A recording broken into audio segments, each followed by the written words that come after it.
हो तुम हबीबे खुदा ताजदारे शिफाअत तुम पर सलाम हो तुम पर सलाम। जाने ईमान रूहे रिसालत तुम पर सलाम हो तुम पर सलाम।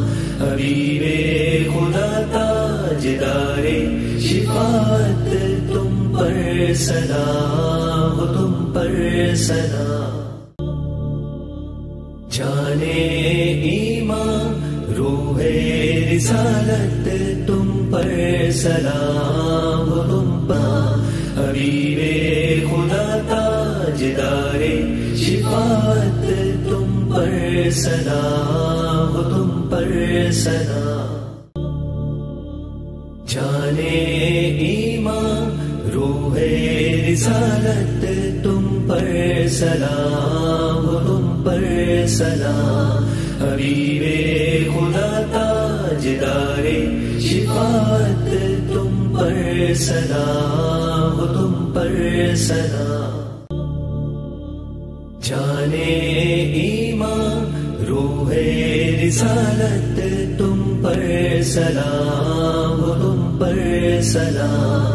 हबीबे खुदा ताजदारे शिफाअत तुम पर सलाम हो तुम पर सलाम।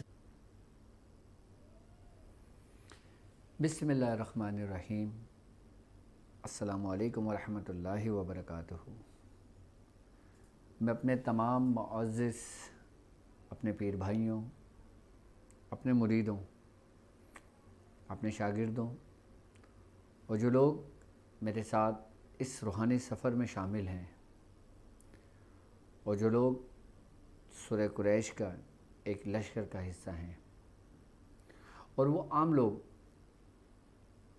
जिन्होंने मुझे अभी ज्वाइन किया है और जो लोग अपने रब का कुर्ब पाना चाहते हैं और जो लोग अल्लाह की रज़ा के लिए और उसके महबूब और उसके हबीब की रज़ा के लिए मेरे साथ इस रूहानी सफ़र में शामिल हैं, मैं उन तमाम लोगों को अपने सिलसिले में, अपने ख़ानवादे में, अपने घराने में, अपने यूट्यूब चैनल पर, अपनी वेबसाइट www.drabdulwajid पर खुशामदीद कहता हूँ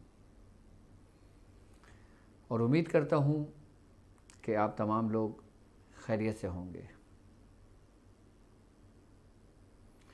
जाने ईमां रूहे रिसालत तुम पर सलाम हो तुम पर सलाम।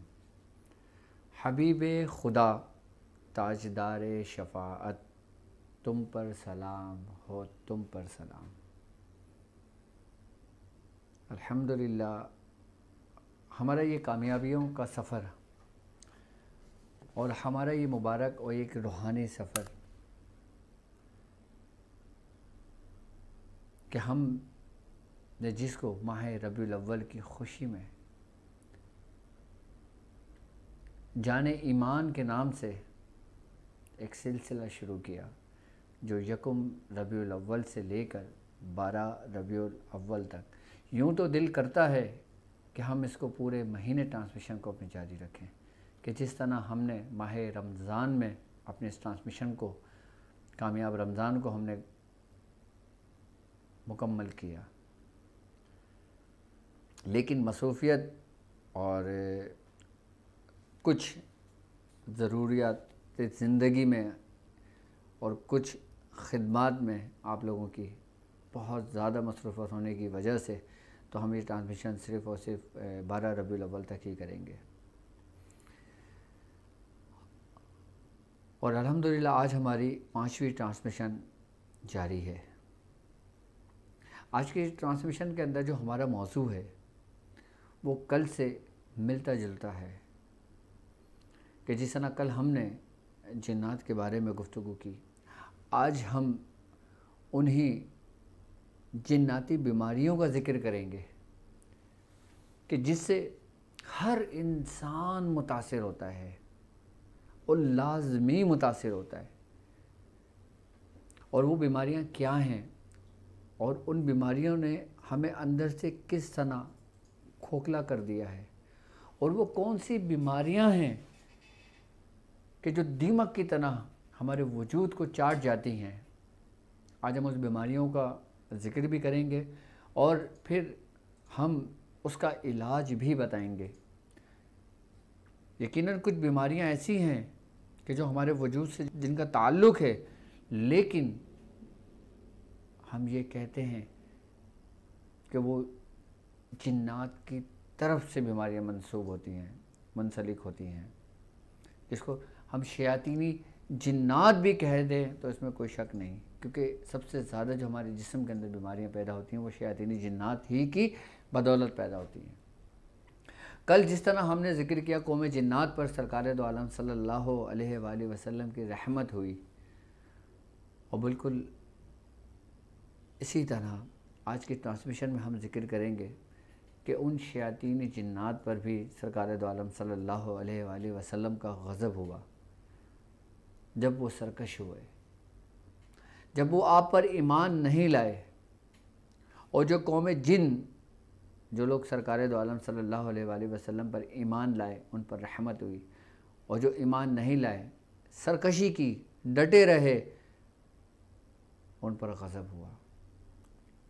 और ऐसा गज़ब हुआ कि सरकार दो आलम सल्लल्लाहु अलैहि वसल्लम फरमाते हैं कि आप नमाज की हालत में थे तो शैतान आपके सामने आ गया, तो आपने इसका गला घोंट दिया।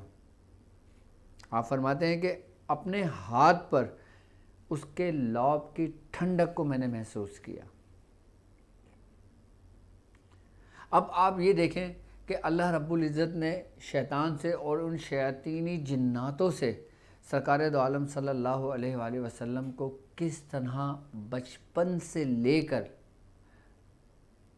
और इंतहा तक महफूज कर दिया, इनके वसवसे से भी और इनके शयातीन के शर से भी और शयातीनी जिन्नात से भी जो नुकसान पहुँचाएँ।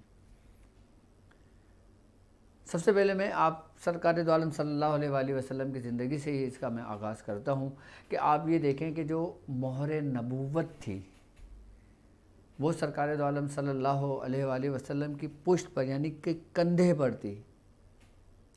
उस मोहर जो कंधे मुबारक पर थी उसकी क्या वजह थी कि जो आपकी पुश्त पर थी, दो कंधों के दरमियान, कि जिसका बाएं तरफ ज़्यादा उसका झुकाव था।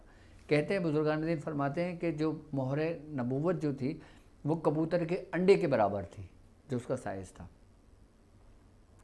अच्छा, यहाँ पे मोहर नबूवत होने की वजह ये थी कि अल्लाह रब्बुल इज़्ज़त ने आपको शैतान के वसवसे से महफूज कर दिया था, क्योंकि शैतान के बैठने की जो जगह है ना, वो समझ लें कि हमारा जो कल्ब है और जो हमारा जो कंधा है, इसके जो दरमियान का हिस्सा है वो शैतान के बैठने की जगह है, जहाँ से वो इंसान के दिल के अंदर वसवसा डालता है।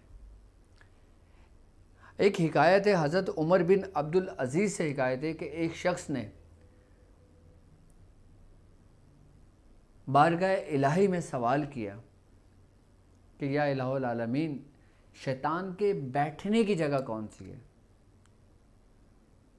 तो अल्लाह रब्बुल इज़्ज़त ने उसको दिखाया कि वो क्या देखता है कि हमारे जो कल्ब और जो कंधा है, इसके जो बैठने की जगह है, वहाँ पे एक मेंढक की शक्ल के अंदर एक शैतान बैठा हुआ था, और उसकी नाक ऐसे थी कि जैसे मच्छर की नाक।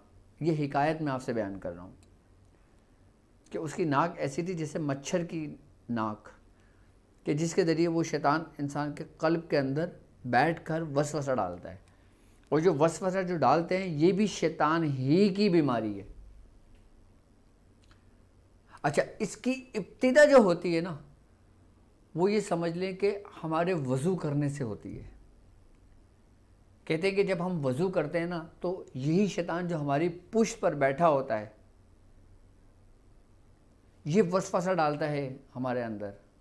अच्छा, उस वसवसे जब हम बिस्मिल्लाह पढ़कर जब वज़ू करते हैं तो ये जो शैतान जिसकी विलहान नाम है इस किस्म का, वो हमसे दूर हो जाता है। जब हम बिस्मिल्लाह पढ़े बग़ैर वज़ू करते हैं तो वो शैतानी वसवसा हम पर गालिब आने लगता है, कि जिससे हमारे वज़ू के अंदर वसवसा आता है, और फिर जब हम नमाज की हालत में होते हैं ना तो फिर हमें वसवसात ज़्यादा बढ़ जाते हैं। ये भी शयातीन जिन्नातों की वजह से ये हमारे अंदर एक वसवसा पैदा होता है। अच्छा, इसकी एक बड़ी वजह ये भी होती है कि जो हमारी तर्ज ज़िंदगी होता है। अब जैसे बुजुर्गान दीन फरमाते हैं कि हमें मिलती है ये बात है कि जो लोग गुसल खाने में जो पेशाब करते हैं उनको वसवसे की बीमारी लग जाती है, क्योंकि गुसल खाने के अंदर पेशाब करने को मना किया गया है। यहाँ तक कि अगर किसी का अटैच बात है तो वो उसके बाथरूम इस्तंजा करने की जगह उसने अपनी मखसूस की होती है और गुस्ल करने की जगह अलग की हुई होती है। और जब कोई गुस्ल करने की जगह पर पेशाब करता है ना तो फिर यही शयातीन जो होते हैं, यही जिन्नात जो होते हैं ना, ये फिर पेशाब ही के रास्ते से इंसान के जिस्म के अंदर दाखिल हो जाते हैं। और जिन बच्चों को गुस्ल खाने में माएँ उनको पेशाब करवाती हैं तो उन बच्चों में भी बचपन से ही कुछ ऐसी बीमारियां पैदा होने लगती हैं कि जैसे एक बीमारी है कि अक्सर वो बच्चे बिस्तर पर पेशाब कर देते हैं। बुजुर्गान दीन फरमाते हैं कि ये भी उन्हीं शैतानों की वजह से बीमारी इंसान को लगती है। कि बाज़ औक़ात आपने देखा होगा कि बच्चे 12-12 साल 14-14 साल के बच्चे हो जाते हैं कि वो बिस्तर पे सोते हुए पेशाब कर देते हैं। तो बुजुर्गान दीन फरमाते हैं कि ये उन्हीं का एक हिस्सा है।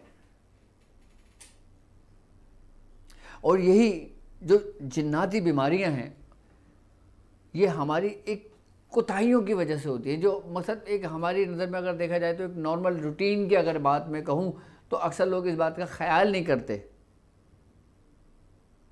और ये बीमारियां उनको लग जाती हैं। अब जिन्नाती बीमारियों में से एक सबसे बड़ी बीमारी का जिक्र तो मैंने किया जो है वसवसा।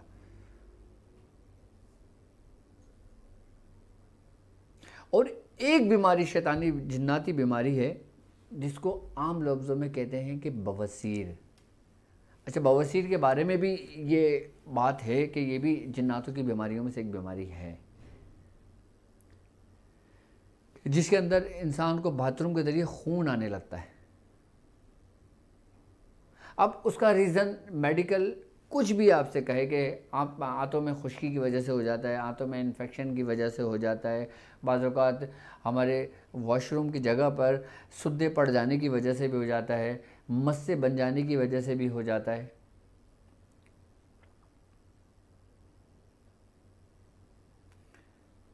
लेकिन अगर इसकी हकीकत नहीं, अगर इसकी शक्ल देखी जाए तो ये भी जिन्नाती अमराज़ों में से एक मर्ज़ है। फिज़िकली प्रॉब्लम हो सकती है, मैं इससे इनकार नहीं करता, लेकिन अक्सरियत का ये यकीन है इस बात पे कि ये जिन्नाती बीमारी है जिसको हम बवासीर और नवासीर कहते हैं।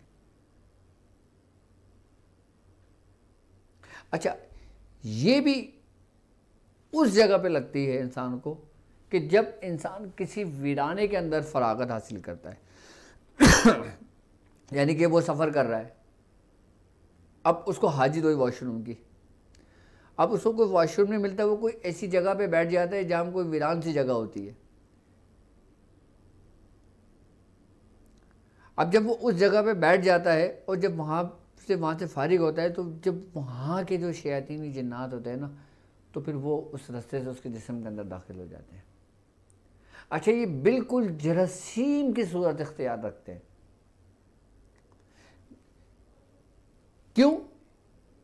क्योंकि ये हमारी नज़रों से बिल्कुल ओझल है। इनकी मिसाल मैं आपको ऐसे देता हूँ कि जैसे आपने कभी कोई किताब, कोई पुरानी किताब उठा के देखें, कोई 1 साल 2 साल 3 साल 4 साल 5 साल पुरानी किताब रखी होती है, आप जब उठा के देखते हैं तो उसमें बारीक बारीक से कीड़े हो जाते हैं।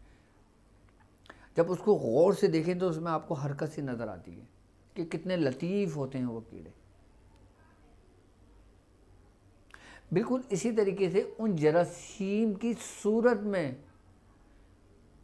जो शयातीन जिन्नात होते हैं ना वो दाखिल हो जाते हैं। जब भी तो बुजुर्गान फरमाते हैं कि जब तुम पेशाब किया करो, जब तुम अपनी हाजत को पूरा किया करो कि किसी ऐसी जगह का इंतखाब किया करो। और पढ़ने से पहले बाकायदा दुआ पढ़ा करो कि अल्लाह तबारक ताला इन शयातीन के शर से महफूज फरमाए, इन खबीसों की खबासत से महफूज फरमाए कि जब ये करीब आए। अगर हमारे इस्लामी तर्ज ज़िंदगी को आप देखें, अगर आप इसको फॉलो करें ना, तो अल्लाह रब्बुल इज़्ज़त ने आपको हर शैतान से, हर चीज़ से महफूज कर दिया अगर आप उस तर्ज पे ज़िंदगी गुजारें तो। अच्छा, अब इस तर्ज पे जो ना आप ये देखें, सारे यूरोप के लोग, अमेरिका के लोग, हर जगह के लोग जो है ना, अब वो बातें अपना रहे हैं जो हमारी तर्ज ज़िंदगी थी।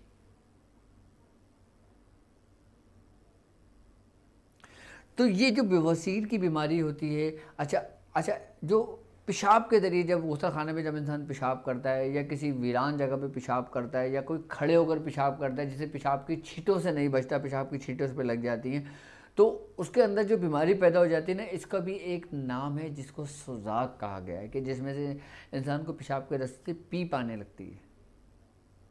इसकी दो वजह होती हैं, या तो किसी ऐसी औरत से सोहबत करना जो हैज़ याफ्ता औरत हो, जिसको हैज़ के दिन जारी हो और उसमें मर्द सोहबत करे अपनी बीवी से, तो उसको सुजाक का मर्ज हो जाता है। क्यों? क्योंकि सुजाक भी शयातीनी बीमारी है, क्योंकि उस वक़्त में सोहबत करने से मना किया गया है हमारे दीन में। और यहाँ तक हदीसों में हमें मिलता है कि अगर कोई शख्स अपनी बीवी से उस हालत में सोहबत करता है, तो यहाँ तक हदीसों के अल्फाज है कि वो शैतान उसके साथ शरीक हो जाता है और शैतान उस आदमी पे सबकत ले जाता है। जब शैतान उसमें दाखिल हो जाता है, उसमें सबकत ले जाता है, तो यकीनन वो एक बीमारी की सूरत में ही आप लोगों के ऊपर उसके असरात मुरतब होते हैं और उसी सूरत में फिर वो ज़ाहिर होने लगते हैं। क्योंकि ये भी शयातीनी जिन्नातों की ज़ुर्रियत में से है बीमारी भी, जिसको सुजाक का मर्ज़ कहा गया है। अब लोग लाख दवाएं खाने लगते हैं, लाख कुछ करने लगते हैं, लेकिन ये छोटे छोटे मामलात होते हैं, छोटी छोटी बातें होती हैं। अगर आप सफ़र में हैं तो कोशिश करें कि किसी ऐसी जगह पे आप जाकर अपनी फरागत को करें कि जहाँ पे इसी जगह का एहतमाम किया गया हो। या अगर कोई बहुत ज़्यादा इमरजेंसी हो गई है आपके साथ, कोई ऐसा मसला है कि जैसे कोई शुगर का मर्ज़ है, उसको यूरिन बर्दाश्त नहीं होता, तो वो सबसे पहले अपना हिसार करे और उसके बाद जब वो उस जगह पे जाए, उस जगह पे खड़े होकर फिर वो उस दुआ को पढ़ ले जो उसको दुआ पढ़ने का हुक्म दिया गया है। तो अल्लाह के फजल से, अल्लाह के हुक्म से इंशाअल्लाह ताला वो महफूज रहेगा। ये भी शयातीनी बीमारी है। अब जिस तरह कल के एपिसोड के अंदर मैंने आप लोगों को मिर्गी के बारे में बताया था, मिर्गी के बारे में भी है कि ये भी शयातीनी जिन्नातों का हमला है।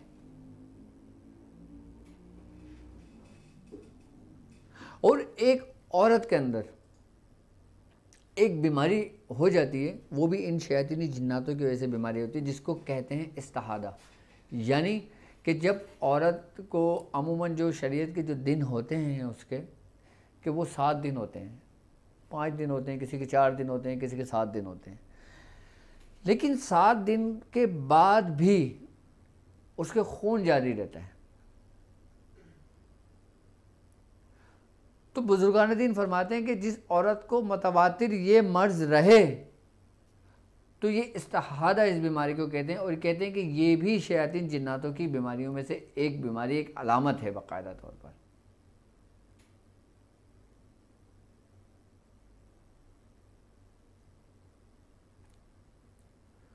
क्योंकि जो जिन्नात होते हैं, मैंने आपको कल के एपिसोड में कहा था ना कि ये एकदम इंसान को नुकसान नहीं पहुंचाते, ये आहिस्ता आहिस्ता आहिस्ता आपके जिस्म के अंदर सलाहियत करते हैं पहले, और ये किसी न किसी बीमारी की सूरत में अख्तियार करते हैं।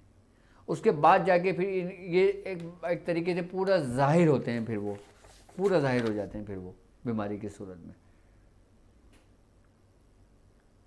अब जैसे बवासीर हो गई, सुजाक हो गया, मिर्गी हो गया, ताउन की बीमारी हो गई, यहाँ तक कि हदीसों में हमें मिलता है कि ये शयातीन जिन्नातों का हमला है बाकायदा,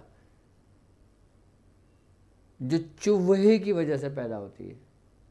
और चूहा भी शैतान की अलामतों में से एक अलामत है।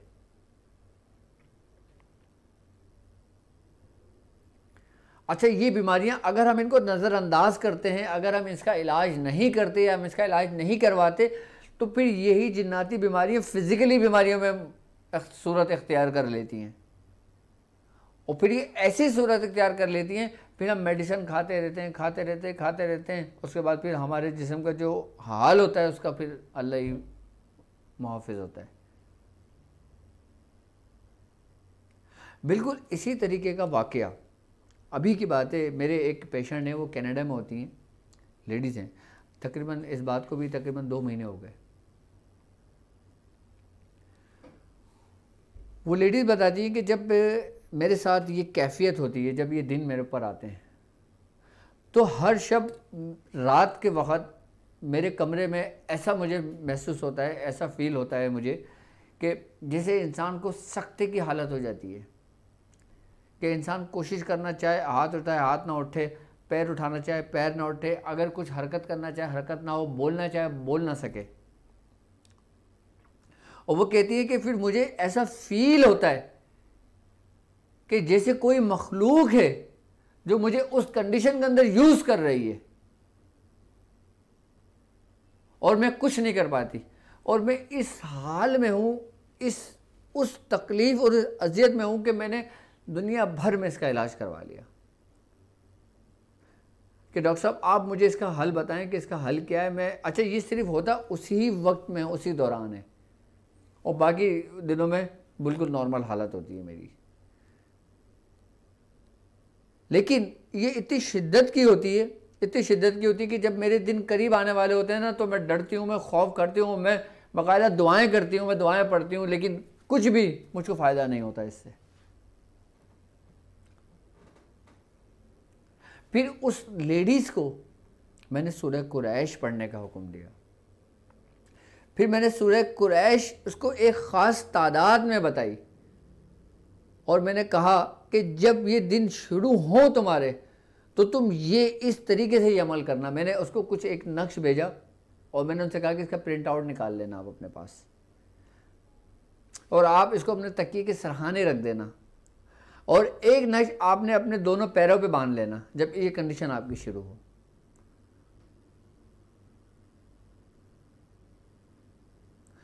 वो औरत कहती है कि मैंने दुनिया भर में इसका इलाज करा लिया, लाखों रुपए मैंने अपने बर्बाद कर दिए, लेकिन मुझे ये कंडीशन दूर नहीं होती थी। और जब उसको ये पीरियड्स होते थे तो आम दिन से भी तकरीबन 4-4, 5-5, 6-6 दिन ऊपर हो जाया करते थे। जब उस औरत ने इस तरीके के ऊपर, जो तरीक़ेकार मैंने उसको तालीम किया था, उसने उस पर अमल करना शुरू किया, पहले दिन उसको महसूस हुआ कि कमरे के अंदर कोई दाखिल हुआ है। पहले दिन वो बताती है कि मेरी कैफियत ये थी कि वही सख्ते वाली हालत हो गई, वही कैफियत हो गई मेरी पहले दिन। लेकिन वो कैफियत तो मेरी हुई, लेकिन वो कैफियत नहीं हुई जिसमें उसने मुझे यूज़ करना था, कि पहले दिन मुझे सिर्फ इतना फ़ायदा हुआ।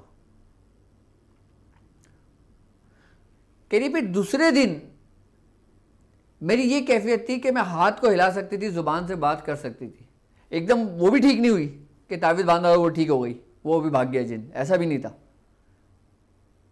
क्योंकि हर चीज़ का एक तरीक़ेकार होता है। वो कहती है कि मैंने इस तरीके से पूरे उस एक हफ्ते के अंदर मैंने ये अमल अपना पूरा मुकम्मल किया। वो शैतान जिन्नात मेरे घर की खिड़की के बाहर तक तो मुझे महसूस होता रहा कि कुछ है, लेकिन अंदर दाखिल नहीं हुआ।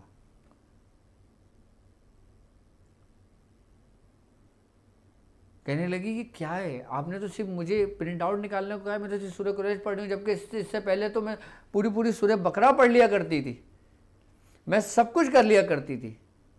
उस वक्त मुझे फ़ायदा क्यों नहीं होता था, अब मुझे फ़ायदा क्यों हुआ है? आप मुझे इसका रीज़न बताएं। वो थोड़ी पढ़ी लिखी थी, उसने मुझसे रीज़न मांगा इस चीज़ का। तो सबसे पहले उसको मैंने ये बात बताई, मैंने कहा देखें, आपको जो मैंने तरीक़ेकार समझाया ये बाकायदा मैंने आपको इजाज़त दी है, और ये इसी इजाज़त की बरकत है जो आप इन शैतान जिन्नात से महफूज रहें।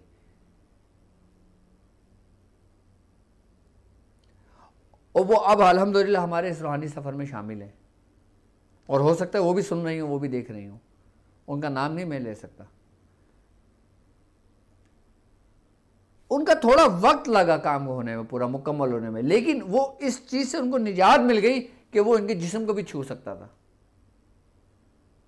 यानी कि पहले दिन से उसके जिस्म को नहीं छुआ उस जिन्नात ने, लेकिन उसके घर के बाहर पत्थर मारने की आवाज़ें आती थी। कभी कुछ गिलादत घर के बाहर पड़ी होती थी, कभी कुछ गिलादत घर के बाहर पड़ी होती थी, कभी कुछ पड़ा होता था। वो मुझे फ़ोन करके मुझे वीडियो पे दिखा रही होती थी, देखें आज ये लाइव वीडियो कॉल करके देखा, आज ये पड़ा हुआ, आज ये पड़ा हुआ, ये पड़ा हुआ। यहाँ तक कि खून की छींटे तक आते थे, उसको इतना खौफजदा कर दिया था। और यहाँ तक कि उस औरत ने मुझे ये भी बताया कि मैंने ख्वाब में ये देखा कि दो कोई काले काले हैवले हैं और वो मुझसे ये कहते हैं कि तू पढ़ती है तो छोड़ दे, नहीं तो हम तुझे मार देंगे, हमें जैसी मौका लगेगा हम तेरा काम तमाम कर देंगे।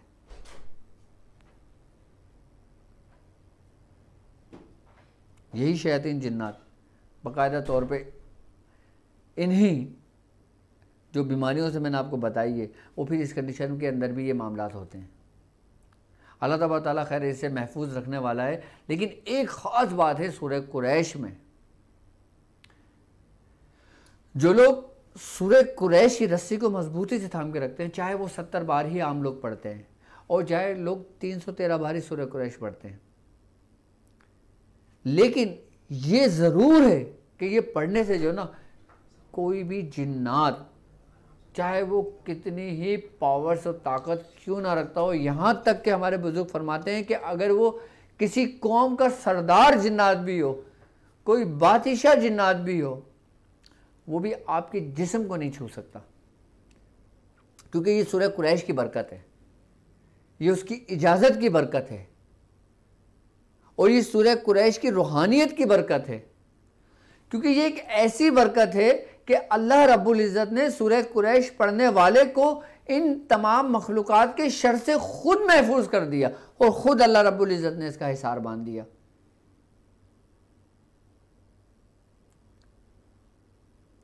और जिसका अल्लाह रब्बुल इज़्ज़त खुद हिसार बांध दे, जिसका वो खुद नेगेबान हो जाए, जिसका वो खुद मुहाफिज हो जाए, कौन जिन्नात आपके करीब आएगा। इस सूरह कुरैश की एक ख़ास बात यह है कि जो लोग सूरह कुरैश के मुतवातिर पढ़ते हैं, पाबंदी के साथ पढ़ रहे हैं कि जिनको पढ़ते हुए अल्हम्दुलिल्लाह सूरह कुरैश का एक लश्कर हमारा एक जमे गफ़ीर है की तादाद में, और ऐसा है कि मैं समझता हूँ कि हर दिन करोड़ की तादाद में पढ़ी जाती है। जो मेरे शागिर्द पढ़ते हैं, जितनी तादाद में इस वक्त मौजूद हैं, हज़ारों की तादाद में जो सूरह कुरैश पढ़ते हैं। सूरह कुरैश की ये तासीर है कि सूरह कुरैश पढ़ने वाले को एक अजीब सी हरारत फील करते हैं अपने अंदर, एक हिद्दत को फील करते हैं, एक ऐसी हिद्दत, एक ऐसी हरारत को फील करते हैं कि जिसकी वजह से जितनी भी आग से बनी हुई मखलूक़ात हैं वो उनसे दूर रहती हैं।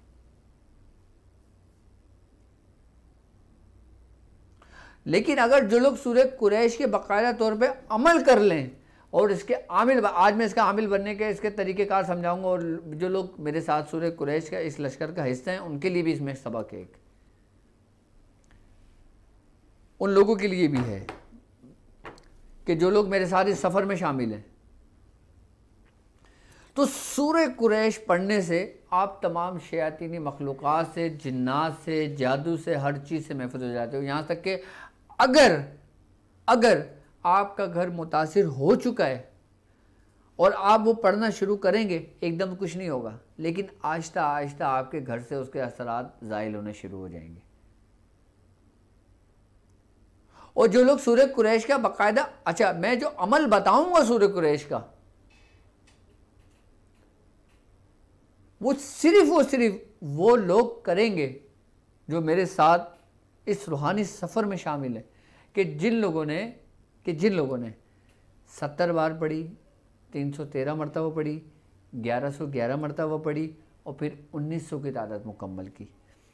1900 की तादाद जिन लोगों की, जिन शागिर्दों की मेरी मुकम्मल हो चुकी है ना, वो सिर्फ वो लोग इस पे अमल करेंगे, बाकी दूसरे लोग इस पे अमल नहीं करेंगे। बाकी जो जिन्नाती बीमारियां हैं वो इन बीमारियों के लिए कम से कम 700 मरतबा सूरह कुरैश पढ़ना शुरू करेंगे। जो आज की जो ट्रांसमिशन का जो हमने बताया ना कि जिन्नाती बीमारियों का जो मुकम्मल इलाज है आज, और पहले उसका इलाज आप समझ लें, क्योंकि ऐसा ना हो मैं इलाज मेरे जहन से निकल जाए। जो लोग देखते हैं अपने आप को कि उनको कोई बवासीर की शिकायत हो गई है, उनको कोई सुजाक की शिकायत हो गई है, उनको घर में किसी को कोई मिर्गी की शिकायत हो गई है, या घर के अंदर किसी लेडीज़ को ब्लीडिंग की शिकायत हो गई है बहुत ज़्यादा, और या घर के अंदर कोई ऐसी फीलिंग्स हों जैसे उसको बदबू आती हो, घर के अंदर कुछ मामलात होते हों, तो उसके लिए 700 टाइम्स सूरह कुरैश पढ़ना है, सिर्फ और सिर्फ 21 डेज़, यानी 21 दिन। अच्छा, ये आपने इलाज की नीयत से पढ़ना है, किसी ज़कात अदा करने की नीयत से नहीं पढ़ना आपने, ये सिर्फ और सिर्फ इलाज की नीयत से पढ़ेंगे। लेकिन इसका पढ़ने का तरीक़ेकार ये होगा कि आपने इसको रात के वक्त पढ़ना है, दिन में नहीं पढ़ना। यानी कि जब इशा की अज़ान हो जाए, इशा की टाइम से लेके फजर के दरमियान किसी भी वक्त आप इसको अपनी तादाद को मुकम्मल कर सकती हैं। अच्छा, आपने जब इसको पढ़ेंगी तो आपने पानी पे दम करके रख लेना है, और उस जो सूरह कुरैश का पढ़ा हुआ पानी है, घर के जितने भी फ़र्द है ना, आपने सबको वो पानी पिलाना है और अपने घर के अंदर छिड़कवा देना पानी, सिवा वॉशरूम की जगह पर। अगर आप कोई बवासीर की दवा खाते हैं या कोई सुजाक की दवा खाते हैं या कोई ऐसी दवा खाते हैं जो इस मर्ज़ से ताल्लुक़ रखती है, तो आप उस पानी से दवा खा लें। अच्छा, मैं आपको इसका मेडिकल का इलाज भी बता देता हूँ कि जिन लोगों को बवासीर होती है, अब चाहे वो बवासीर खूनी हो चाहे वो बवासीर बादी हो, इन्होंने करना ये है कि करंजवा, क्या करंजवा एक फल है, छोटे छोटे से होते हैं और उसके ऊपर एक खोल होता है। जब हम उस खोल को तोड़ेंगे ना, जैसे लाइक मूंगफली होती है ना, मूंगफली को तोड़ते हैं अंदर से बीज निकलता है, इसी तरीके से करंजवा होता है, करंजवा, ठीक है। जब आप उसको तोड़ेंगे ना तो अंदर सफ़ेद सा गूदा निकलेगा इसका, आपने वो गूदा 100 ग्राम ले लेना है, ठीक है। और एक आती है नर कचूर, नर कचूर, ये 50 रुपये आपको कहीं भी मिल जाएगा। आप इंटरनेट पे नर कचूर लिखेंगे, आपको इसका इंग्लिश नाम भी आ जाएगा, हिंदी नाम भी आ जाएगा, बंगला नाम भी आ जाएगा, सारे नाम आ जाएंगे जो लोग जहाँ देख रहे हैं, ठीक है। तो ये 100 ग्राम ले लें। आपने करना ये है कि इन दोनों को ग्लेंडर कर लें, पीस लें। जब आप इसको पीस लेंगे ना तो खाली कैप्सूल मिलते हैं। अच्छा, खाली कैप्सूल भी आपको पंसार के पास से या मेडिकल स्टोर से तो नहीं, मेडिकल स्टोर से भी मिल जाते हैं, बाद लोग रखते हैं, लेकिन ज़्यादातर पंसार के पास जो जड़ी बूटियाँ रखते हैं ना, उन लोगों के पास खाली कैप्सूल होते हैं। वहाँ से 100 कैप्सूल ले लें, 50 कैप्सूल ले लें, जितने चाहे कैप्सूल ले लें, आपने उसको कैप्सूल भर लेना। अच्छा, कैप्सूल लेना है 500 मिलीग्राम का, 500 मिलीग्राम के कैप्सूल लेने आप। अब ये एक एक कैप्सूल आपने सुबह और शाम खाना है और उसी सूरह कुरैश के पानी से लेना है। अच्छा, बेहतरीन नुस्खा है ये एक ऐसा नुस्खा है कि अगर खूनी हो, बादी हो, बवासीर हो, किसी भी किस्म के आंतों में खुश्की हो, ये बवासीर को ख़त्म कर देती है। और यहाँ तक कि यही फार्मूलेशन मेरे अपने क्लिनिक पर इस्तेमाल होता है, ये नुस्खा जो मैंने आप लोगों को तालीम किया है, ये बवासीर के लिए। अच्छा, अब सुजाक का अगर किसी को कोई मर्ज़ होता है, अच्छा सुजाक का मर्ज़ ऐसा होता है कि जब इंसान यूरिन पास करते हैं ना तो उसको तकलीफ़ होती है, शिद्दत के साथ तकलीफ़ होती है। अच्छा, उसके बाद फिर उसको ना पीप सी आती है कि जैसे कोई दाना फटता है उसमें से पीप निकलती है ना, ऐसी वो पेशाब के रास्ते से उसको पीप निकलना शुरू हो जाती है। अच्छा, उसमें खून भी शामिल होता है उसके अंदर।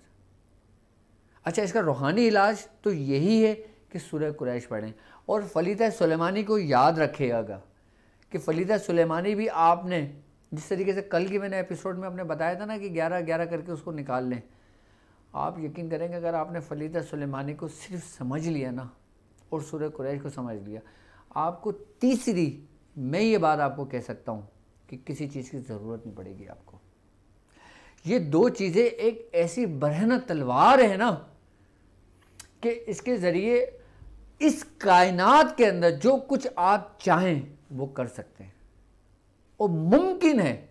इसके ज़रिए तस्खीर जिन्नात भी हो सकता है, इसके ज़रिए तस्खीर मवक्किलान भी होते हैं, इसके ज़रिए तस्कीर खलाइक का भी अमल होता है, इसके ज़रिए कश्फ कबूर का भी अमल होता है, इसके ज़रिए हर चीज़ आप कर सकते हो। यानी कि मैं समझता हूँ कि एक इंसान हो, अगर उसके पास सिर्फ ये 2 तलवारें मौजूद हों, यानी कि सूरह कुरैश, अगर वो किसी का इलाज व मुआलजा करना चाहता हो और अगर वो अमलियात की दुनिया में कदम रखना जानता हो, अगर वो ये चाहता हो कि वो अमलियात सीखे, वो इस रास्ते पे चले, वो इस रूहानियत के रास्ते पे चले। अच्छा, अमलियात की दुनिया के लिए भी बेहतरीन है और राह सलूक में भी सूरह कुरैश बेहतरीन से बेहतरीन है। सूरह कुरैश पढ़ने वाला दोनों रास्तों के लिए उसके लिए समझ लेंगे बरहना तलवार है। सूरह कुरैश के ज़रिए आप अपना रूहानियत का सफ़र भी कर सकते हैं। सूरह कुरैश के ज़रिए अहले सलूक अपना सलूक भी मुकम्मल करते हैं। और अमलियात की दुनिया में सूरह कुरैश के ज़रिए हर वो अमल किया जाता है, यहाँ तक के कहते हैं कि सूरह कुरैश का अगर कोई सिर्फ आमिल हो जाए, दावत देना तो दूर की बात है, अगर कोई आमिल हो जाए तो बड़े से बड़ा जादूगर, बड़े से बड़ा सिपलीगर, बड़े से बड़ा शैतान उसका सामना नहीं कर पाता, उसका सामना नहीं कर पाता, उसके सामने टिकता नहीं है। यहाँ तक कि हमारे मियाँ हुजूर फरमाते हैं अगर कोई शख्स सूरह कुरैश का आमिल है तो जिस इलाके में वो रहता होगा ना, उसके 40 कोसों कोई शैतान, जिन्नात, जादूगर वहाँ टिक नहीं सकता। ये सूरह कुरैश की बरकत है। ये ऐसी है सूरह कुरैश। इलाज के लिए 700 टाइम्स सूरह कुरैश का पानी आपने पीना है और अपने बच्चों को पिलाना है। आप 21 डेज़ ये कर लें और फलीता सुलेमानी का इस्तेमाल कर लें, आप इस बीमारी से निजात पाएंगे। मैं आपको बता रहा था सुजाक के लिए, तो सुजाक के रूहानी इलाज आप इस तरतीब से करें अपना। और अगर आपको ये बीमारी काफ़ी टाइम हो गया हो और जिससे आप फिज़िकली मुतासिर हो गए हों, तो उस सूरत में आप ये करें कि आप एक नुस्खा लिख लें सुजाक के लिए भी। सुजाक के लिए भी समझ लें कि सबसे बेहतरीन नुस्खा मैं आपको बता रहा हूँ। सुजाक के लिए आपने लेना है बहरोज़ा मुदब्बिर।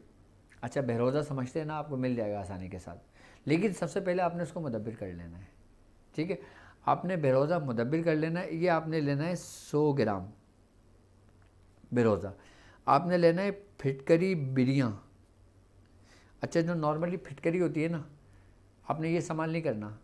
फिटकरी भी नॉर्मल मिल जाता है, बहरोज़ा भी नॉर्मल मिल जाता है।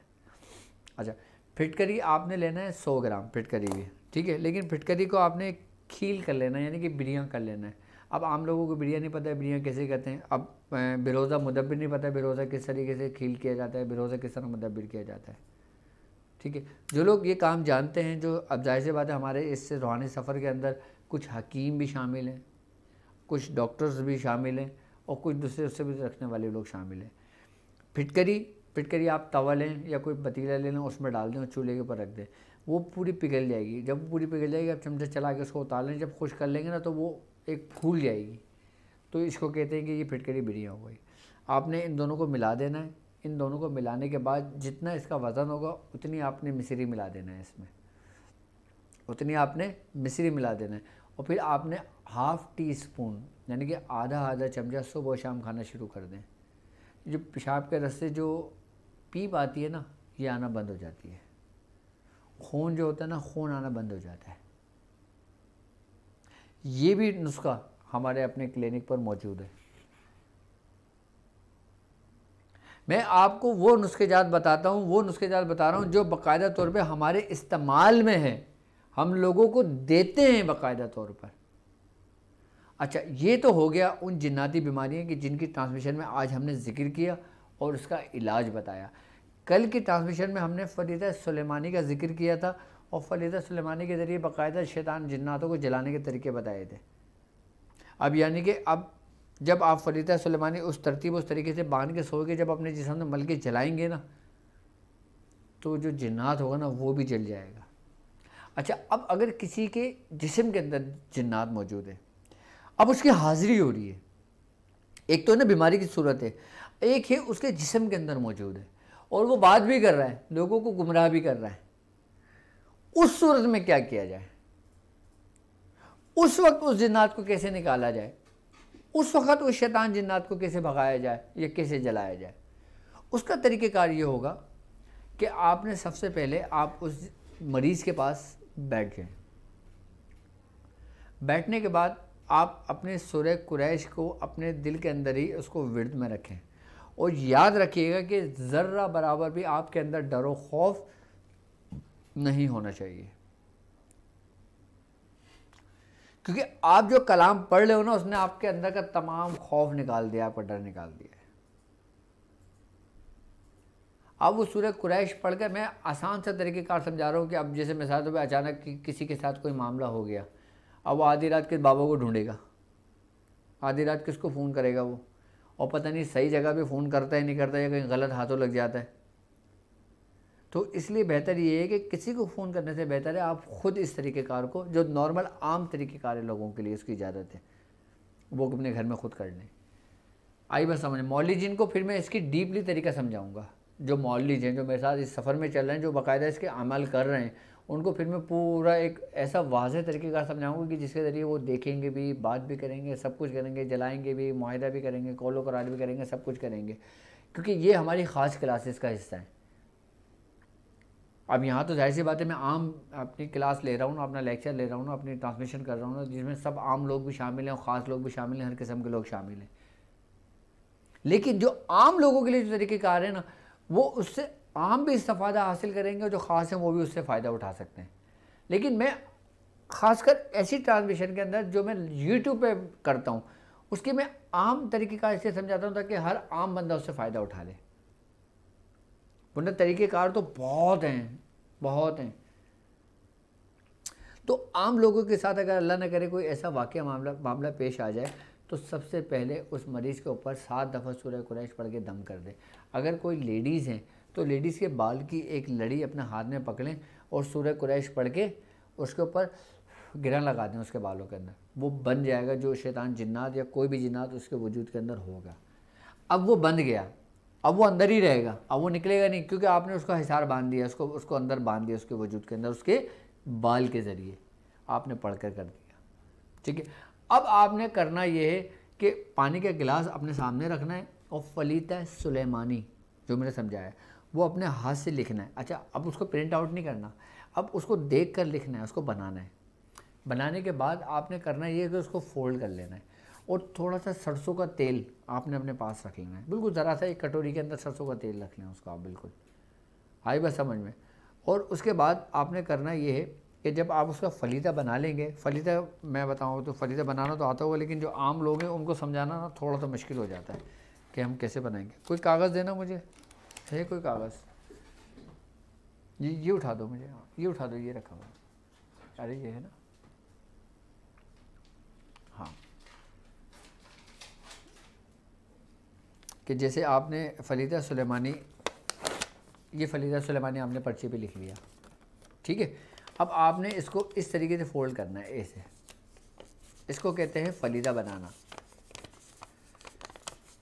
ये फलीदा सुलेमानी का तरीक़ेकार मैं समझा रहा हूँ आपको। इंसान के जिस्म के अंदर, मरीज़ के जिस्म के अंदर जो ये नेगेटिविटी को भी दूर करती है, शैतानी जिन्नात को भी जला देती है, और यहाँ तक कि जादू के ज़रिए अगर किसी शैतान को छोड़ा गया है, किसी जिन्नात को छोड़ा गया है तो उसको भी ख़त्म करती है। बातों का ऐसा होता है कि लड़कियाँ खुशबुओं का इस्तेमाल करती हैं, जब वो किसी तकरीब से आती हैं उनका सर भारीपन रहने लगता है, ये इसकी इब्तिदाई अलामत होती है। और सर भारीपन लगता है, फिर चिड़चिड़ापन पैदा हो जाता है, फिर बुखार चढ़ जाता है, और जब बुखार चढ़ जाता है तो 3 दिन के बाद उसके अंदर कुछ बोलने लगता है, फिर लोगों को यकीन, घर वालों को यकीन आता है हाँ भाई ये किसी आसेब के अंदर मुब्तला हो गई है। अक्सर ज़्यादातर ये उन्हीं ख़वातीन के साथ, उन्हीं मर्द हज़रात के साथ आता है कि जो बहुत ज़्यादा रात के वक्त में खुशबू का इस्तेमाल करके घर से निकलते हैं किसी तकरीबात के लिए, किसी के लिए, या फिर ऐसे लोगों के साथ भी आ जाता है कि जो दरख्त की जड़ के अंदर खड़े होकर पेशाब कर देते हैं, या वहाँ से गुजर रहे होते हैं, या वहाँ थोड़ी देर क़याम कर लेते हैं। यहाँ तक कि जो दरख्त का जो साया होता है ना, एक तरफ धूप हो और एक तरफ साया हो, सरकार दो आलम सल्लल्लाहु अलैहि वसल्लम ने उस जगह पे भी बैठने से मना फरमाया है। आपने फरमाया कि आधा साया आधा धूप हो तो उस जगह पे ना बैठो, क्योंकि वो शैतान के बैठने की जगह होती है। जब हम उनकी जगह पे गुज़र कर लेते हैं या बैठ जाते हैं तो फिर उनके असरार जो उनका रिफ्लेक्शन होता है ना वो हम पर पड़ने लगता है, हम उससे मुतासिर होने लगते हैं। आई बस अब हमने करना ये कि अगर कोई ख़वातीन, कोई बच्चा, कोई बूढ़ा कोई इस चीज़ में मुब्तला हो गया हो या आपको लगता हो कि मुझे कुछ गड़बड़ लग रही है, अच्छा एक बात याद रखना, सूरह कुरैश पढ़ने वाले की एक ख़ास बात ये पैदा होती है उसके अंदर। जो लोग सूरह कुरैश को 40 दिन मुकम्मल कर लेते हैं ना, चाहे वो 70 बार पढ़ के 40 दिन मुकम्मल कर लें, चाहे वो 313 बार 40 दिन पढ़ के मुकम्मल कर लें, चाहे वो 1111 बार करके आगे का सफ़र करें अपना, इसमें पढ़ने वाले को ख़ास बात हो जाती है कि ये नेगेटिविटी को ना फ़ौरन महसूस कर लेते हैं। अगर यहाँ तक कि उनके सामने कोई पेशेंट भी गुजर जाता है, कोई गैर अनजान शख्स भी गुजर जाता है ना, तो उनको फील होने लगता है यार कुछ गड़बड़ है। ये सूरह कुरैश पढ़ने वाली की ख़ास बात है। यहाँ तक कि सूरह कुरैश का ख़ास पढ़ने वाला अगर किसी दुकान पे चला जाए या किसी घर पे चला जाए या किसी ऐसी जगह पे चला जाए कि जहाँ पे शयातीन जिन्नात मौजूद है, कि जो घर जादू के जर्द में आ गया हो, असेब में आ गया हो, तो उस सूरह कुरैश पढ़ने वाला शख्स होगा ना, उसको इंडिकेट कर दिया जाएगा, उसको बता दिया जाएगा। उसकी जो अपनी रूहानी जो कुव्वत होती है ना, वो उस चीज़ को भांप लेती है, जज कर लेती है यार कोई गड़बड़ है। अब उसने भांप लिया, जांच लिया, देख लिया, सब कुछ लिया, तशख़ीस कर ली, उसको यकीन हो गया। अब वो करेगा क्या, ख़ुद तो महफूज है, अब वो उसको पढ़ेगा, उसको वक्ती तो फ़ायदा होगा लेकिन फिर हो जाएगा, फिर फ़ायदा होगा, फिर हो जाएगा। लेकिन इस कंडीशन, इस सूरत में क्या करे वो, वही तरीक़ेकार जो मरीज़ को सामने बिठाए, आई बस समझ में, थोड़ा सा सरसों का तेल रखे, पानी रखे और फलीता बनाए, आई बस समझ में। और उसी तरीके से सूरह कुरैश 7 दफ़ा पढ़ के 3 दफ़ा पढ़ ले, 5 दफ़ा पढ़ ले, 7 दफ़ा पढ़ ले, 9 दफ़ा पढ़ ले, तारीख तादत के अंदर सूरह कुरैश पढ़ के गिरा लगाए थे उसके बालों में, वो बन गया। अब उसके बाद फिर वो हंसेगा भी, रोएगा भी, माफ़ी भी मांगेगा, झूठ भी बोलेगा, गलत बयानी भी करेगा, सब कुछ करेगा। आपने करना है ये, फिर रुई लेना है और रुई को जो ना सरसों का जो तेल रखा है ना, आपने थोड़ा सा सरसों का तेल डीप करना है। आपने सरसों को तेल पे भी पड़ के दम कर देना है, पानी पे भी दम कर देना है, सरसों के तेल पे भी दम कर देना है। और जो कॉटन रुई आपने उसकी रुई का आपने इसका फोया बनाया और सरसों के तेल में डीप करके ना उसके कान में रख दिया, एक कान में यहाँ लगा दिया, एक कान में यहाँ लगा दिया, उसके दोनों कानों में आपने रुई लगा दी। उसके आपने ये फलीता सुलेमानी का जो तैयार किया हुआ है ना, इसको आपने सूरह कुरैश पढ़ना है 1 दफ़ा, और पढ़ के जब बिल्कुल आखिरी की जो आयत पढ़ लेंगे ना, जब आप पढ़ चुके हैं सूरह कुरैश, आप माचिस जलाएंगे तो रोशन हो जाएगा दिया। आप इसको फलीते को इस तरीके से जलाएंगे, जब इसको जलाएंगे ना, आपने उन मरीज़ के जब करीब लेके जाएंगे तो वो दूर होगा, वो चीखेगा, लेकिन उसको मजबूती से आप लोग पकड़ लें आपके घर वाले, उसके बाद इसको बुझाएं, इसका धुआं निकलेगा ना, इसकी नाक के करीब ले जाएं। जब इसको नाक के करीब लेके जाएंगे ना, जब ये धुआं इनहल करेगा, अंदर लेके जाएगा, जब वो अंदर लेके जाएगा ना, तो उसको खांसी आएगी, छींक आएगी उसको, तो वो वही शैतान जिन्नात उसके अंदर पूरा वजूद में जल जाएगा। लेकिन ये पूरा फलीता जला के ना, उसके बुझा के उसके नाक के करीब लेके जाएंगे ना, तो वो जल जाएगा उसके अंदर, उसके वजूद के अंदर जो शयातीन होगी, जिन्नात होगा। अच्छा, ये आपने उस वक्त करना है। ये मैं आम लोगों को तरीक़ेकार समझा रहा हूँ फलीता सुलेमानी से, क्योंकि मैंने उनको इजाज़त दी अपने सिलसिले की, जो मेरे मुरीद हैं, जो मेरे शागिर्द हैं, जो मेरे साथ इस सफ़र में शामिल हैं, उन लोगों के लिए है ये कि जिन्नात के अंदर अगर इंसानी जिस्म के अंदर इस किस्म की कोई हाज़िरी हो। अच्छा, एक बात याद रखना कि ये झूठ भी बहुत बोलते हैं। अच्छा, ये कुछ बातें आपको सच बताएंगे, बातों का जैसे कहेंगे कि माज़अल्लाह हम सरकार गौस पाक हैं, हम बाबा फ़रीद हैं, हम पाक पतन वाले हैं, हम लाल शहबाज कलंदर हैं, अगरबत्तियाँ जलाओ, खुशबू करो, जानमाज लाओ, तस्बीह पढ़ो, सूरतें पढ़ो। झूठ बोलते हैं, आपको गुमराह करने की कोशिश करेंगे, लेकिन आपने अपना सिंपल वो काम करना है। अच्छा, एक बात याद रखिएगा कि जिन्नात सबसे ज़्यादा मर्दों के मुकाबले में औरत के ऊपर गलबा हासिल कर लेते हैं, उनके ऊपर आ जाते हैं, उनके ऊपर हाज़िरियाँ हो जाती हैं। बातों का देखा होगा ना आपने, गली महल्ले के अंदर कोई खातून है जी, उनके ऊपर फला बाबा की हाज़िरी आती है, लो जी हर जुमरात को उन्होंने एक महफिल लगाई हुई है, सलातो सलाम हो रहा है, मिलाद हो रही है, नातें हो रही हैं, कव्वालियाँ हो रही हैं, सब औरतें मर्द सब एक ही जगह भरे पड़े हुए, ना शरीयत का कोई ख़याल, ना पर्दे का कोई ख़याल, ना हया का कोई ख़याल। लो जी बाबा आए हैं, और कौन से बाबा हैं, फला बाबा हैं, सारे लोग अपने अपने हाथों के अंदर सामान लेके पहुँचे हुए हैं वहाँ पर। तो यही शयातीन जिन्नात होते हैं जो गुमराह करते हैं। बुज़ुर्गों के पास इतना वक्त नहीं होता कि वो किसी ऐसे जिस्म के अंदर दाखिल हों, पाक रूहें पाक जिस्मों में दाखिल होती हैं,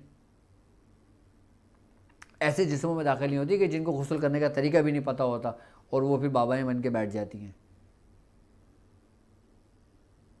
उनके दिमाग का खलल होता है और फिर वो खलल जो होता है वो शैतान की तरफ से होता है, और फिर शैतान जब इसको पूरा अपने तय कर लेता है फिर वो अपनी ज़ुर्रियत को उसके अंदर हाजिर कर देता है, यानी कि उन्हीं जिन्नातों को दावत देता है कि आ जाओ, मैंने घर पूरा बना दिया है, तैयार कर दिया है, अब तुम्हारा काम है, मैं जा रहा हूँ। सारा बैकग्राउंड आपका शैतान ही बनाता है, और फिर जिन्नातों को दावत दे के और फिर उनके हैंड ओवर करके लोग गुमराही की तरफ निकल जाते हैं और फिर वो अपना काम करके चला जाता है। फिर वो पीछे हट जाता है, यहाँ तक कि हदीसों में मिलता है कि वो कहता है कि मैंने इसमें मेरा कोई कसूर नहीं है। हिकायतों में मिलता है, बुजुर्गों ने दिन के वाकयात में मिलता है। इसकी सबसे बड़ी वजह ये है, सबसे बड़ी वजह ये है कि हम अपने दीन से दूर हैं। अब मैंने देखा है कि जो लोग बाहर मुल्कों में रहते हैं, जो लोग अमेरिका में रहते हैं, जो लोग यूएस में रहते हैं, कनाडा में या गैर ममालिकों में रहते हैं, आप ये देखें कि उन जगहों पे इन चीज़ों का ज़ोर बहुत ज़्यादा है। हमको हमारे दीन की अहमियत, हमारे मज़हब की अहमियत हमें उस वक्त पता लगती है जब हम किसी गैर मज़ाहिब के साथ बैठे होते हैं, साथ रह रहे होते हैं, साथ काम कर रहे होते हैं। हमें उस वक्त पता लगता है कि हमारा दीन हमारे लिए कितना ज़रूरी है। यहाँ पे नमाज नहीं पढ़ेंगे, लेकिन जब कोई बेरोने वाले चलाएंगे तो पाँचों वक्त के नमाजी हो जाएंगे। क्यों? क्योंकि उनको ये है कि वो मुसलमान हैं। अब मैं आपको बताऊं कि अक्सर घराने ऐसे भी हैं बाहर मुल्कों के अंदर कि जब मेरे पास लोगों की कॉल्स आती हैं, लोग मुझे अपने वाक़यात, अपने मामलात बताते हैं, ख़ासकर अपने बच्चों के, कि बच्चे वहीं पैदा हुए लेकिन उनके ऊपर वहाँ का माहौल इस कदर गालिब आ गया कि ना तो वो नमाज पढ़ते हैं, ना वो अल्लाह और उसके रसूल को इस कदर जानते हैं या उनकी ताज़ीम करते हैं या उनका ज़िक्र करते हैं। ऐसा कुछ भी नहीं है। उसकी क्या वजह है? अब माँ बाप सुबह शाम ज़िक्र में हैं, सुबह शाम माँ अपने बच्चों पर पढ़ पढ़ के दम कर रही है कि अल्लाह इसे हिदायत दे, ये फर्मा बरदार हो जाए, ये हो जाए, ये हो जाए। तो फिर वो क्या बात है कि जिसकी वजह से वो गुमराह हो रहे हैं? वो क्या बात है जिसकी वजह से वो नाफरमानी की तरफ जा रहे हैं? यकीनन सरजमीन का भी एक बहुत बड़ा असर होता है। एक मुसलमानों की जगह कि जहाँ पे मुसलमानों को हुक्म दिया गया है, और जहाँ पे अब जिस तरीके से जिन्नातों की बात करता हूँ मैं, जिन्नातों को भी बाकायदा सरकार दो आलम सल्लल्लाहु अलैहि वसल्लम ने मकामात बताएं कि जो मुस्लिम जिन्नात हैं वो अच्छी ज़मीनों पर रहें, और जो कुफ़ार जिन्नात हैं, काफिर मुशरिकीन जिन्नात हैं, वो बंजर और वीरान जगहों पे चले जाएं। अब देख ले, बाहर मुल्कों में ज़्यादातर कुछ सोसाइटियाँ ऐसी होती हैं जो जंगलों की तरफ बनी हुई होती हैं, तो फिर वहाँ पे वो लोग मुतासिर नहीं होंगे तो कौन होगा? ये सब कुछ बताने का मकसद ये है कि आप लोग सूरह कुरैश की रस्सी को मजबूती से थाम लें। सूरह कुरैश अपने बच्चों को याद करा दें। आप अपने छोटे छोटे बच्चों को सूरह कुरैश याद कराना शुरू कर दें। कोई बड़े से बड़ा मजाल नहीं है कि कोई शैतान जिन्नात, यहाँ तक कि आप अगर शैतान के कबीले के अंदर भी चले जाएंगे ना तो वो आपके गिर्द छट जाएंगे और आपको रास्ता देते चले जाएंगे, आपको ज़र्रा बराबर भी कोई नुकसान नहीं होगा। और जो लोग मेरे साथ इस रूहानी सफ़र में शामिल हैं और जो लोग तकरीबन 1900 की तादाद मुकम्मल कर चुके हैं, उन्होंने अभी अपना सफ़र को कंटिन्यू रखना है। जिस तरतीब और जिस तरीके से पढ़ रहे हैं, अगर वो उसकी मदामत रख रहे हैं तो उसकी मदामत ही रखेंगे, क्योंकि उन लोगों को सबक मैं एक ख़ास वक्त में दूंगा।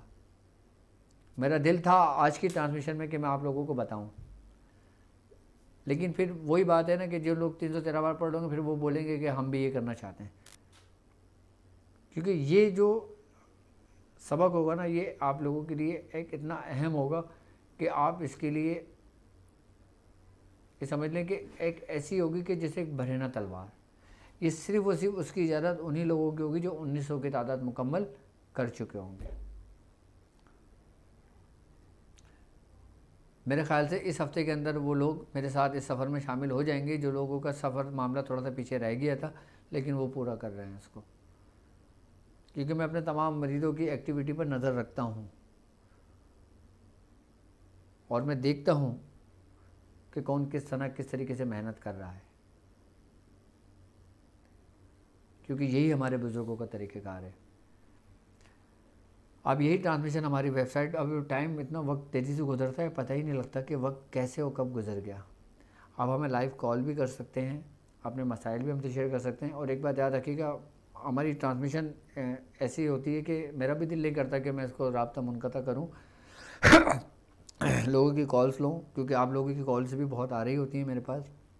तो अगर ट्रांसमिशन ख़त्म हो जाए, तो अगर आप लोग किसी मसाइल का परेशान हैं, तो आप अपना नाम, अपनी वालदा का नाम लिखिए, जो स्क्रीन पर आपके नंबर आ रहे हैं ना, आप इस नंबर पे हमें व्हाट्सअप कर दें। अगर मैं बात करूं या ना करूं, फ़ोन पे बात हो या ना हो, आप व्हाट्सएप पे मैसेज कर दीजिएगा, तो आप व्हाट्सएप के मैसेज पे आपको फ़ौरी तौर पे रिप्लाई कर दिया जाएगा। ठीक है, अभी मुझसे जितना होगा मैं कॉल रिसीव कर लेता हूँ, और उसके बाद फिर अगर हमारी ट्रांसमिशन ख़त्म हो जाती है, आप हमारी वेबसाइट पर भी अपने मसाइल हमसे शेयर कर सकते हैं, और इस नंबर पर मुझे व्हाट्सएप भी कर सकते हैं आप। जी अस्सलाम वालेकुम। अस्सलाम वालेकुम रहमतुल्लाहि व बरकातुहू। वालेकुम अस्सलाम। आप सब खैरियत से हैं? जी अल्हम्दुलिल्लाह। माशाअल्लाह, आपका बहुत प्रोग्राम बहुत अच्छा है, दुनिया बहुत मुस्तफीज हो रही है। अल्लाह ताला आपको दुनिया में भी आखिरत में भी कामयाब करे। आमीन इज्जत आमीन आमीन आमीन। मैं शायद जी जी कुछ इज्जत में आपसे बैत होना चाहता हूँ। अच्छा, बैत होना चाहते हैं, ठीक है। मैं इस ट्रांसमिशन के आखिर में इंशाल्लाह ताला बैत ले लूँगा। जो लोग मुझसे बैत लेना चाहें वो रुक सकते हैं, वो मुझसे बैत ले सकते हैं, ठीक है। जी जी डॉक्टर साहब, मैं हाफिज़ कुरान मोहम्मद शाहिद बोल रहा हूँ जी, इंडिया अच्छा से। ठीक है, माशाल्लाह आप हाफिज़ कुरान हैं। अल्लाह तबारक ताला आपके सीने को रोशन फरमाए। आमीन। चलें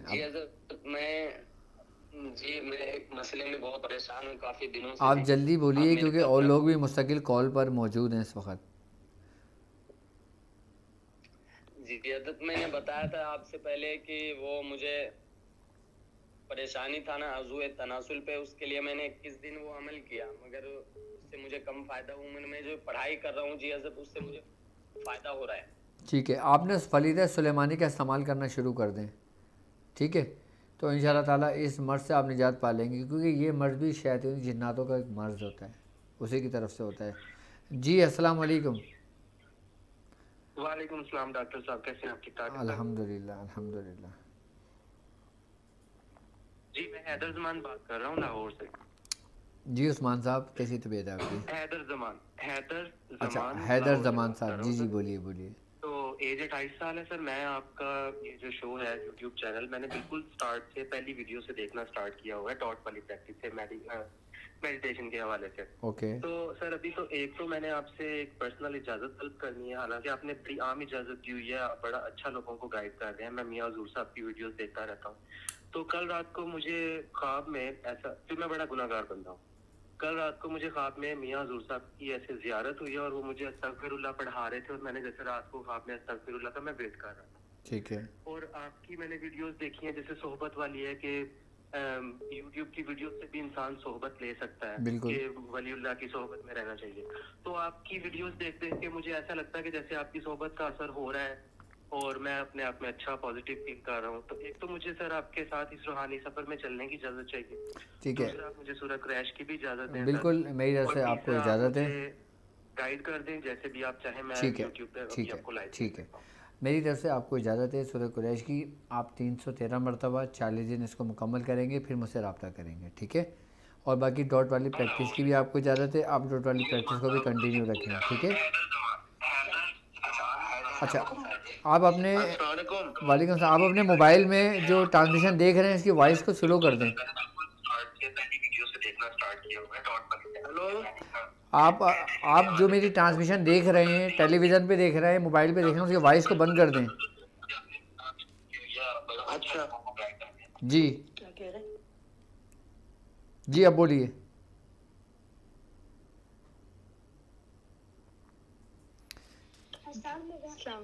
वालेकुम अस्सलाम। डॉक्टर साहब आप खैरियत से हैं? मेरी बहन इस वक्त आप लाइव मुझसे बात कर रही हैं। जी बहुत मैंने आपसे पूछना था, एक तो इजाज़त लेनी थी कि मुझे इजाज़त दीजिए कि मैं सूरत कुरैश पढ़ सकूं, जितनी भी तादाद आप मुनासिब समझे मुझे बताने के लिए। ठीक है। और दूसरा इसमें आज़म के हवाले से कि मुझे ख्वाब में हिदायत आई थी कि आप इसमें आज़म की विर्द करें, लेकिन मुझे ये नहीं बताया गया कि कौन सा। तो ये दो बातें अगर आप काइंडली बता ठीक है दें मुझे। मेरी बहन, आपने सिर्फ़ और सिर्फ सूरह कुरैश पढ़ना है और उसको इस तरतीब से पढ़ना है कि यही आपके लिए इसमें आज़म हो जाएगा। अच्छा अच्छा, ठीक है, मेरी तरफ से आपको सूरह कुरैश की इजाज़त है। आप कहाँ से बात कर रही हैं? मैं डेनमार्क से। डेनमार्क से बात करिए आप। ठीक है, आप कम से कम 70 मरतबा सूरह कुरैश 40 दिन मुकम्मल कर लें। ठीक है, यानी कि 70 टाइम्स। ठीक है, 70 टाइम्स आप 40 डेज़ कंप्लीट कर लें इसको। 40 डेज़। ठीक, बहुत शुक्रिया आपका, बहुत शुक्रिया। चलें, अपना ख्याल रखिएगा मेरी बहन। जी अस्सलाम वालेकुम।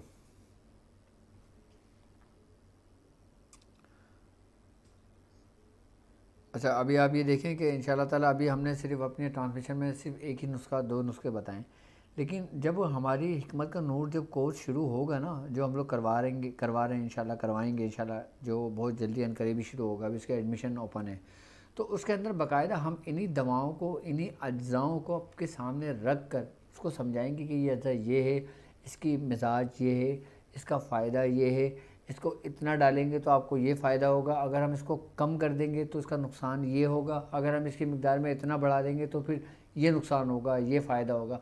एक एक चीज़ आपके सामने रख कर आपको यहाँ बताया जाएगा, समझाया जाएगा, सिखाया जाएगा। ये नहीं कि सिर्फ आपको बता दिया जी नरकचू ले लो, करंजवा ले लो, पीसो और सुबह शाम खाते रहना, नहीं।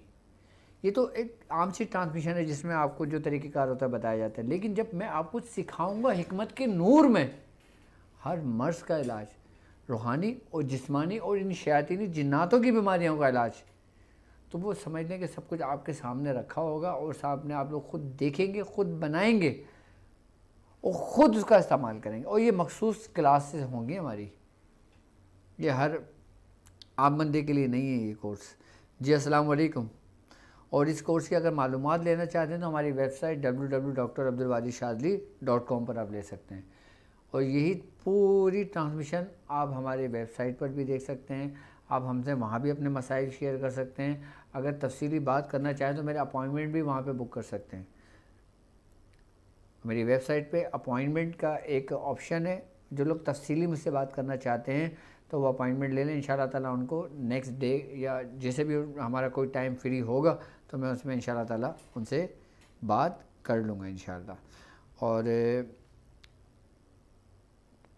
जी अस्सलाम वालेकुम। अस्सलाम वालेकुम। जी वालेकुम सलाम। जी हुजूर, मैं इंडिया से बोल रहा था। जी मैं कुछ दिन से बहुत परेशान हुआ जरा, तो मतलब कुछ बात, मेरा साथ कुछ हादसा हुआ था 1 महीना पहले, तो वही बात मेरा मतलब दिमाग से निकलता नहीं है, घबराहट भी महसूस होती है। और सूरह कुरैश का लश्कर का हिस्सा भी मतलब सफ़र का कर चुके हैं, 3 दिन हुआ है मेरा। ठीक है। तो जैसे लग रहा हम नहीं बचेंगे, जैसा मर जाएंगे वैसे ही लग रहा, मतलब पूरा। सूरह कुरैश कितना पढ़ रहे हो आप? जी, सूरह कुरैश कितना पढ़ रहे हो आप? 70 मरतबा पढ़ रहे हैं अभी। 70 मरतबा पढ़ रहे हो ना? अब इसको 313 बार कर लो। जी, 313 मरतबा कर लो उसको। ठीक है, तो सुनिए ना, अभी बुखार अभी 2 दिन से आ रहा, तो फिर भी पढ़ रहे हैं। ठीक है, इंशाल्लाह बुखार उतर जाएगा, बिल्कुल परेशान ना हो। ओके।